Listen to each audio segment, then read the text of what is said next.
এই আমার সেই S25 কই?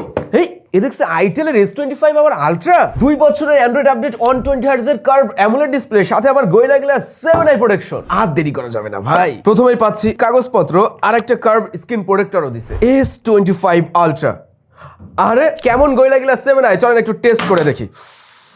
না ঠিকই আছে দেখছি ভাই। ফোনটার সাথে আরো থাকছে একটা সফট কেস, সাথে 80 ওয়াটের চার্জার এবং টাইপ A to C কেবল। ফোনটির মূল আকর্ষণ হলো ডিজাইন, যেটা দেখে আপনারা বুঝতেই পারছেন। তবে ক্যামেরা রয়েছে দুইটা, 50 মেগাপিক্সেলের সাথে আর একটা ম্যাক্রো ক্যামেরা। সেকেন্ডারি ফ্ল্যাশ লাইটের মতো দেখতে, এটা কিন্তু RGB নোটিফিকেশন লাইট। মজা তো হলো এর কার্ভ ডিসপ্লেতে, যেটা কিনা 120 হার্টজ এর অ্যামোলেড সাথে আবার 1400 নিটস পিক ব্রাইটনেসও দিতে পারে। মাত্র 6.9 mm থিকনেস আর 163 গ্রাম ওয়েট ফোনটাই। তারপরেও কিন্তু ফোনটায় 5000 mAh এর ব্যাটারি রয়েছে, সাথে IP64 এর রেটিংও থাকছে। ফোনটি পাওয়া যাবে 8256 জিবিতে, প্রসেসর রয়েছে UniSoC T620। S25 ও কিন্তু একই সাথে লঞ্চ হবে এই মাসের 16 তারিখে। বিস্তারিত জানতে চোখ রাখুন আইটেলের পেজ এবং আমাদের চ্যানেলে।